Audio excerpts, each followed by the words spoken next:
Hello students, आज हम सामाजिक अध्ययन शिक्षण विषय के अंतर्गत अध्ययन कर रहे हैं। छात्रों, आज हम इस विषय के अंतर्गत सामाजिक विज्ञान की पाठ्यचर्या और इसके प्रकार के विषय में अध्ययन करेंगे। सामाजिक विज्ञान पाठ्यचर्या का अर्थ और इसका परिभाषाओं को भी देखेंगे। तो पहले हम देखते हैं सामाजिक विज्ञान पाठ्यचर्या का अर्थ क्या है। ये एक नियोजित शिक्षा के कुछ निश्चित उद्देश्य होते हैं। इन उद्देश्यों की प्राप्ति के लिए कुछ विषयों का ज्ञान एवं क्रियाओं में प्रशिक्षण आवश्यक होता है। इसी को पाठ्यचर्या कहते हैं। इस प्रकार पाठ्यचर्या शिक्षा के उद्देश्यों की प्राप्ति का एक साधन होती है। अंग्रेजी में इसके लिए करिकुलम शब्द का प्रयोग किया जाता है, जो एक लैटिन भाषा से बना है, जिसका अर्थ है दौड़ का मैदान। जिस प्रकार व्यक्ति दौड़ के मैदान में दौड़कर कोई व्यक्ति अपने लक्ष्य तक पहुंचता है। पाश्चात्य शिक्षा शास्त्री कर्निघन महोदय ने पाठ्यचर्या के उद्देश्यों की प्राप्ति के साधन के रूप में स्वीकार किया है।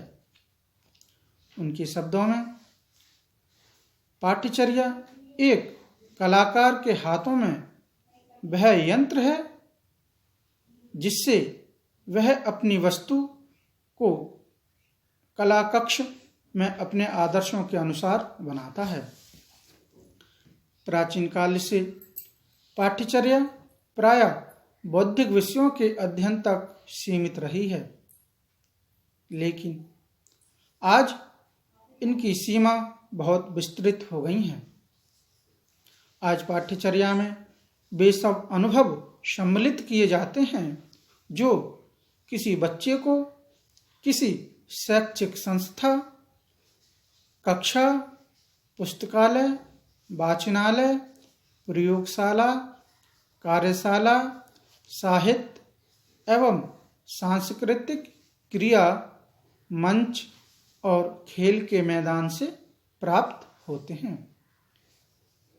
माध्यमिक शिक्षा आयोग मुदालियर कमीशन 1952 एंड 1953 के प्रतिवेदन में इस बात पर बल देते हुए लिखा गया है कि यह स्पष्ट रूप से समझ लेना चाहिए कि सर्वोत्तम शैक्षिक विचारधारा के अनुसार पाठ्यचर्या का तात्पर्य विद्यालयों में पढ़ाए जाने वाले परंपरागत विषयों तक ही सीमित नहीं है, अपितु इसमें वे सब अनुभव निहित होते हैं जो एक बच्चा किसी विद्यालय से या किसी विद्यालय में प्राप्त करता है। विद्यालय शिक्षा के उद्देश्यों की प्राप्ति हेतु नियोजित रूप से जो कुछ भी किया जा सकता है, विद्यालय के अंदर अथवा बाहर, उस सब को पाठ्यचर्या कहते हैं। ठीक है छात्रों, अब हम पाठ्यचर्या के प्रकार के विषय में जानेंगे। पाठ्यचर्या के प्रकार। पाठ्यचर्या कितने प्रकार की होती है? नंबर 1, विषय केंद्रित पाठ्यचर्या। नंबर 2, बाल केंद्रित पाठ्यचर्या। नंबर 3, क्रिया प्रधान पाठ्यचर्या। नंबर 4, मिश्रित पाठ्यचर्या। इसकी 2 पाठ्यचर्याएं और हैं, उनको मैं बाद में डिफाइन करता हूँ।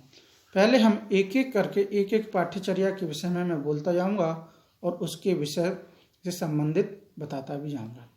पहले हम लेते हैं विषय केंद्रित पाठ्यचर्या। विषय केंद्रित पाठ्यचर्या क्या होती है? जिस पाठ्यचर्या में पाठ्य विषयों को अधिक महत्व दिया जाता है और यह समझा जाता है कि बच्चों को यथा विषयों का ज्ञान सबसे पहले कराया जाए, उसे विषय केंद्रित पाठ्यचर्या कहा जाता है। प्राचीन काल में बच्चों की रुचि, रुझान एवं आवश्यकताओं को ध्यान में रखते हुए बिना किसी सभी बच्चों को समान विषयों का ज्ञान कराया जाता था। आज भी किसी सीमा तक हम यही करते हैं। ऐसी पाठ्यचर्या को विषय प्रधान पाठ्यचर्या कहते हैं।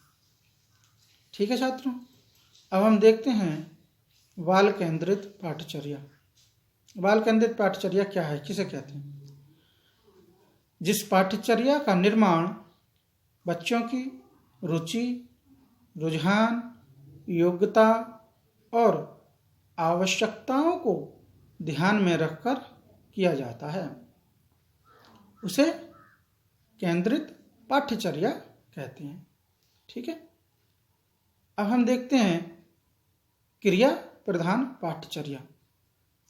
क्रिया प्रधान पाठ्यचर्या कौन सी है? इस प्रकार की पाठ्यचर्या में बच्चों की रचनात्मक प्रवृत्ति को विकसित करने के अवसर मिलते हैं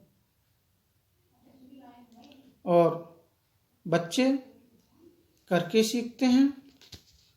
इस प्रकार सीखा हुआ ज्ञान स्थायी होता है। ठीक है छात्रों, अब हम देखते हैं मिश्रित पाठ्यचर्या। जिस पाठ्यचर्या में अनेक विषयों को मिलाकर एक विषय के रूप में पढ़ाया जाता है, उसे मिश्रित पाठ्यचर्या कहते हैं। आजकल हमारे यहाँ इतिहास, भूगोल, नागरिक शास्त्र, अर्थशास्त्र, समाजशास्त्र को सामाजिक विषय के रूप में पढ़ाया जाता है। किस विषय के रूप में? सामाजिक विषय के रूप में पढ़ाया जाता है। इस प्रकार की पाठ्यचर्या को मिश्रित पाठ्यचर्या कहते हैं। ठीक है, जिसमें एक ही विषय में कई विषयों को एकत्रित किया जाता है या समावेश किया जाता है। नंबर 5, एकीकृत पाठ्यचर्या। वह पाठ्यचर्या जिसके समस्त विषयों की पाठ्य सामग्री और क्रियाओं के बीच सह संबंध होता है, कोरिलेशन होता है, और जिसे एक इकाई के रूप में विकसित किया जा सकता है, उसे एकीकृत पाठ्यचर्या कहते हैं। अब है कोर पाठ्यचर्या। जिस पाठ्यचर्या में कुछ विषय एवं क्रियाएं अनिवार्य रूप से होती हैं और अन्य ऐच्छिक, उसे कोर पाठ्यचर्या कहते हैं।